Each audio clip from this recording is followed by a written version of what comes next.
어서 오세요. 괴담 들려주는 낚시꾼 괴담록 괴담집사입니다. 단패님들, 물속 걸어보신 적 있으세요?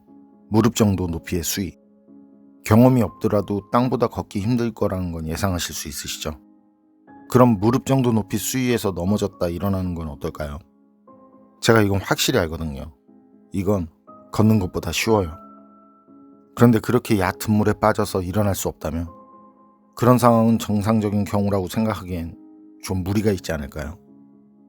이번 이야기는 낚시방에서 들은 낚시꾼의 기묘한 경험담입니다.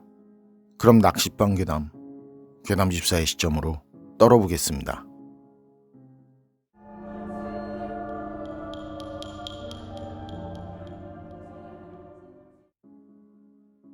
제가 소름 돋는 오싹한 얘기 하나 해드릴게요. 2013년 추억을 며칠 앞두고 있었어요.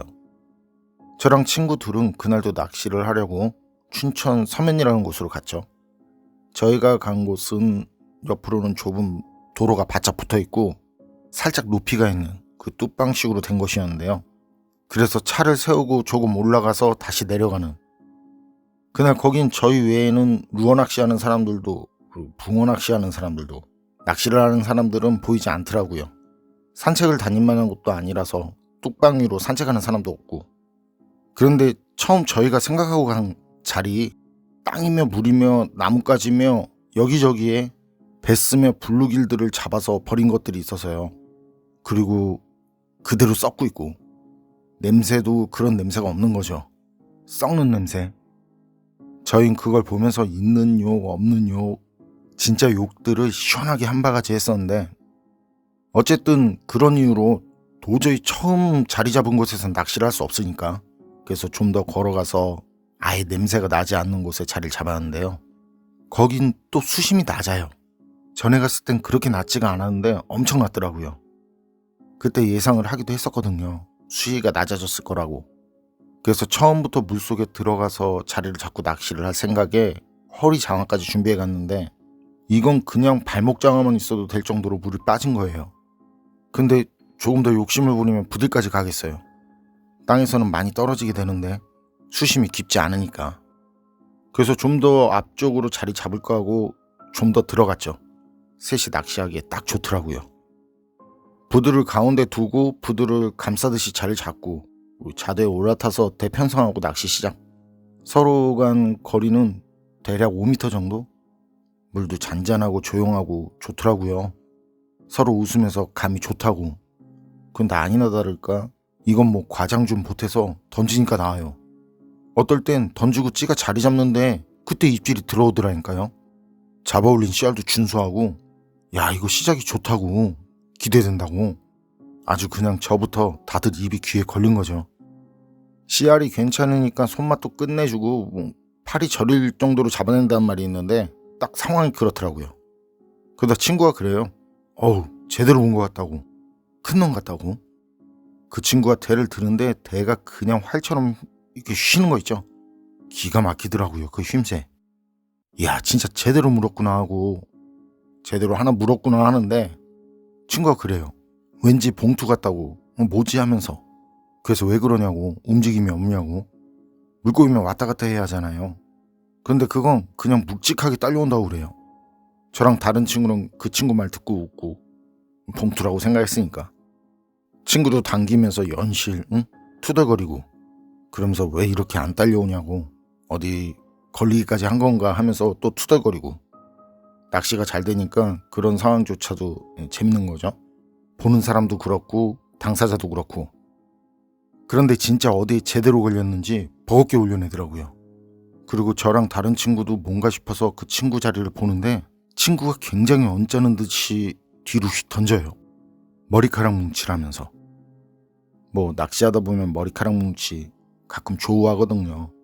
그런데 그런 거는 봐도 적응이 안 되고 그럴 땐 기분도 굉장히 안 좋죠. 그때도 그런 상황인 거죠. 그런데 친구가 조금 지나서는 비린내가 엄청난다는 거예요. 그래서 제가 그 친구한테 낚시 중인 낚시꾼 손에서 비린내 나는 게 당연한 거 아니냐고 그랬더니 손이 아니라 주변에서 난다고 그래요. 그때 그 친구가 가운데 있었거든요. 근데 자기 뒤쪽에서 비린내가 엄청 풍겨온다고. 그러면서 일어나서는 뒤를 보더라고요. 한참을 두리번거려요. 그러곤 또 자기 손을 맡아보고. 그때부턴 저도 냄새가 나더라고요. 비릿하면서 역겨운 냄새. 야, 이거 뭔 냄새냐 그러는데 다른 친구도 냄새가 난다고. 근데 그때 가운데 있던 친구 하면서 균형을 잃더니 물에 빠져버렸거든요. 근데 거기 수심이 깊지 않다고 했잖아요. 그런데 일어나질 못해요. 막 허우적거리고. 다른 친구랑 전 생각할 겨를도 없이 바로 그 친구 쪽으로 뛰어들었죠. 그리고 막 그 친구 쪽으로 걸어가는데 물속에서 뭔가 잡은 것 같은, 아니 다리가 수초에라도 걸릴 것 같은 그런 느낌이 들어요. 거기에 그 물속 바닥에 발이 들어가서는 잘 빠지지도 않고 앞으로 나아가는 게 쉽지 않아요. 근데 앞에선 일어나지도 못하고 있고, 뭐 그냥 수영 못하는 사람이 물에 빠졌을 때처럼 허우적거리는데 미치겠는 거죠. 저랑 다른 친구는 막 소리치면서 괜찮냐고, 왜 일어나질 못하냐고. 근데 그 친구는 막 허우적거리면서도 그때 머리가 물 밖으로 나왔을 때 뭐라 하는데 뭐라 하는지 하나도 모르겠더라고요. 여차여차해서 둘이 동시에 그 친구가 있는 곳으로 갔거든요. 그랬더니 그때 그 친구가 벌떡 일어서요. 깊이가 무릎 깊이 조금 더 됐는데 어쨌든 그렇게 일어나더니만 저희를 끌면서 막 진짜 미친 듯이 막 바깥으로 나가더라고요.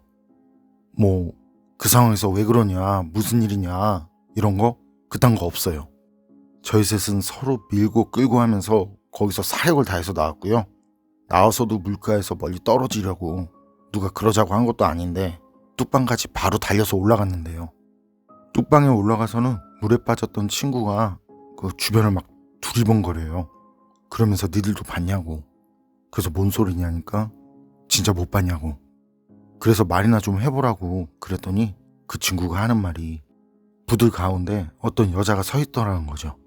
힘이 있지만 분명 여자였다고. 그걸 본 순간 좌대가 누가 아래에서 좌대 그 다리를 자꾸 흔드는 것처럼 막 휘청거리더래요. 그 뒤에 바로 중심을 잃고 물에 빠졌고, 그리고 일어날 수가 없었다는 거예요. 그 이유가 누가 어깨를 자꾸 누르는데 그 힘이 엄청났다고 하더라고요. 그 말을 하고는 다시 우리 자리를 보더니 차로 가자고. 저랑 다른 친구 아무 말도 안 했어요. 진짜 무섭더라고요. 그 친구가 저희한테 장난치려고 그랬다거나 아님 물에 빠진 게 창피해서 그랬다고 보기에는 무리가 있는 거죠. 가는 길에도 셋이 막 뛰어서 차까지 가자마자 거기서 바로 나왔거든요. 그리고 근처 편의점에 있다가 해 뜨면서 다시 갔는데 그 사이 강물이 불어서 좌대며 낚싯대며 죄다 잠겨 있었고요. 친구가 낚시하다 건져 올린 머리카락 뭉치 있죠? 그게 땅까지 올라와 있더라고요. 그런데 머리카락 뭉치가 굉장히 컸어요. 그거 건져 올린 친구도 이게 그렇게 크지 않았는데 그랬으니까요. 나중에 수위변을 알려주는 거 그거 낚시점에서 알려줘서 수위가 낮아졌을 때 가서 그 챙길 수 있는 거 챙겨서 나오는데 진짜 섬뜩하더라고요. 혹시 거기서 사람이 죽었나 싶은데 그것도 아니고. 이 얘기는 아직도 낚시점에서 이제 사람들이 모이면 가끔 털어주는 얘기인데 지금 생각해도 진짜 치가 떨리는 잊지 못할 경험이었어요. 낚시방 사연은 여기까지인데요. 그렇죠. 낚시하다 보면 머리카락 뭉치. 저도 그거 몇 번 건져낸 적이 있는데 그게 그닥 기분이 상쾌하진 않아요. 아마 누구라도 그렇겠지만요. 그거 좋아하면 낚시를 할 게 아니라 병원에 가야겠죠. 그건 그렇고 수위가 낮은데 일어날 수 없었다고 하잖아요. 부들 사이에서 뭔가를 봤다는 거 그건 착시라고 해도 더 커진 머리카락 뭉치 그건 다른 거라고 쳐도 얕은 물에서 누군가 어깨를 짓누르는 것 같아서 일어날 수 없다는 거 이건 어떻게 생각해도 정상적이지 않은 것 같은데요. 여러분 생각은 어떠세요? 판단은 여러분께 맡기겠습니다. 괴담록 오늘 이야기는 여기까지입니다. 그럼 전 다음에 또 다른 사연으로 찾아뵙겠습니다. 늘 건강하시고 평온하세요. 함께 해주셔서 고맙습니다.